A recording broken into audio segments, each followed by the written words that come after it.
We have here a newly released magnetic keyboard with a keycap design you have never seen before. This is the RK M75 HE8K. Definitely not minimalist, but would definitely excite that hardcore gamer spirit. Anyhow, this is our wired magnetic keyboard with an 8000 Hz polling rate, so they should perform in highly competitive scenarios. And I tested this out in-game and it had no delays, no interferences, all thanks to its all-key anti-ghosting and its overkill polling rate of 8000 Hz. The number one thing I loved about this is that when I used it grinding in the Division 2, I just loved how the texture of the keycaps felt on my fingers. The keycaps have a sandy texture to them, and I'm really not sure if this is dye sub printed, yet I believe the top layer of the keycap is made of PBT. Then the rest of the keycap is made of polycarbonate, which looks really cool with RGB on. Anyhow, before we proceed, hi guys, my name is Daniel with the Biboyharanero team. We have been reviewing keyboards, mice, and audio gear since 2019, so consider subscribing and be updated with our weekly uploads. Now,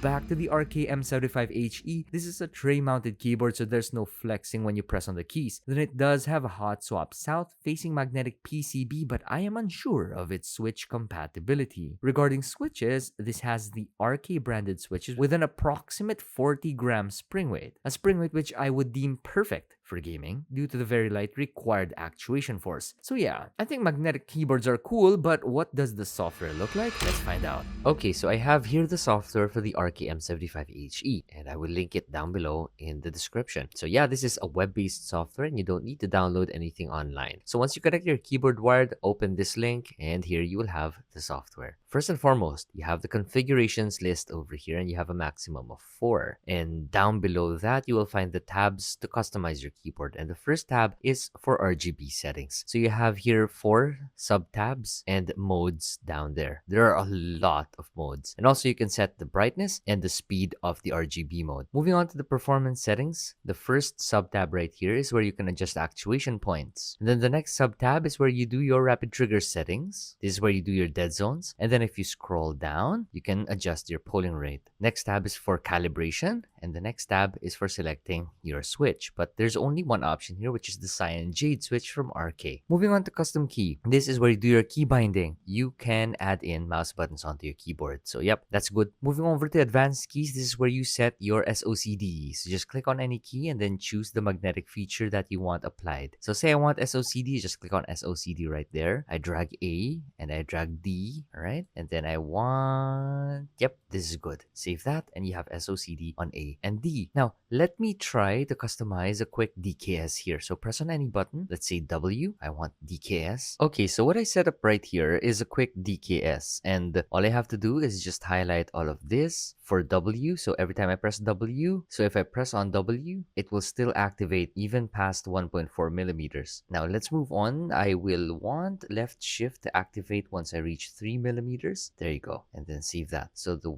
way this works is if you look at this key test area right there, if I press W, I press it halfway, you see it's actuated. But if I press it all the way down, even shift gets activated. So this is something you can use for sprinting in games. Now let's explore more magnetic features here. You have here mod tap, toggle key. Toggle key is very basic. You press on a button and it's going to stay pressed unless you press it again. You could use that for sprinting as well or in other games. But anyways, I mainly only use DKS and SOCD in some games, and the rest are added features that I personally don't use. But let's move on with macro management. So I already have some macro samples right here, and from my findings, you cannot add in mouse clicks. So you can press on the plus icon to insert something either on top or below, but yep, no mouse buttons here to choose from. Only the keyboard keys will be detected by the macro recorder. And that's pretty much it. Last tab is pretty much self-explanatory. This is where you do your reset and firmware upgrades. And let's move on. Inside the box, you get the keyboard, cable, 4 extra magnetic switches, key puller combo, PET anti-dust cover, and documentation. The PET dust cover was a really good addition because you can just slap it on when you're not using the keyboard, so this way your keyboard does not accumulate dust. The cable is generic, yet it is coated with silicone, so it has rubbery-like texture texture to its cover. Now, this also has a rotary knob at the upper right corner, which is made of aluminum and also has grips to it, so it's easier to twist. Twisting it left or right has ample tactility, so you're informed of whether a click right or a click left has actuated. Now, onto the body of the keyboard. It is standard in weight for a 75% keyboard layout. The plastic doesn't feel cheap and it feels sturdy all over. Then, tapping underneath, there's very little hollowness because this is a fully dampened keyboard. And speaking of internal dampers, yes, this has a silicone bottom damper along with other foams in between the solid layers of the keyboard. Having that silicone bottom damper adds to the overall weight and absorbs vibrations better than foam. Then underneath the keyboard, you will find the regular pair of 2-level kick-up feet for angling the keyboard, though the keyboard already has a comfortable angle to it. Then looking at the top side of the keyboard, you will find the USB-C input panned to the left side of the keyboard. Then you also get screws up there, which I am unsure what those are for, but yeah, they're cool. Moving on to the design, it's a simple keyboard in terms of the body, but the keycaps hold a lot of its personality. The keycaps have very huge legends, which I think is best for broken eyes, and with its design, I can't say this is minimalist, as I see it more of a piece on your desk that could either make or break your setup's design. But yeah, it's cool, it's anime-ish, and I like the RGB. Thanks to the translucent PC keycap body, the light from the RGBs shine very evenly, and the RGBs glow very brightly too. The keyboard has branding at the right corner of the keyboard, and the keyboard has a badge near the arrow keys. As for indicators, you get one for caps lock and more beside the backspace key. Overall, I would give the build a solid 8 out of 10, while as for the aesthetics, since this is very much heavily based on preference, I'll have you rate it. Keycaps are made in both polycarbonate and PBT plastic, where the top layer is made of PBT. Then the prints that you're seeing are die sub printed on the keycaps. And as for the keycap profile, I'm seeing an MDA profile, so it's relatively bulky and has very minimal curvature on the keycap rows. Now moving on to the stabilizers, they're perfectly fitted on the plate so they don't move a lot, and I don't think you need to modify this in this regard. However, I would add more dielectric grease onto the stabilizer wires because it doesn't seem like there's even lubrication around it. There is still some minimal rattling around the stabilized keys, so adding in more lubrication should help. Let's move on to the switches, and what we have here again are RK branded copies of the Gateron Jades with 40-gram springs within. They are pre-lubricated so they feel really smooth on the keyboard, plus they also don't sound muted unlike some Gateron magnetic switches. My ears say it sounds like a hybrid between a clack and a thok, but I will have you guys decide since my ears are confused. And by the way, this has an aluminum positioning plate, so keep that in mind.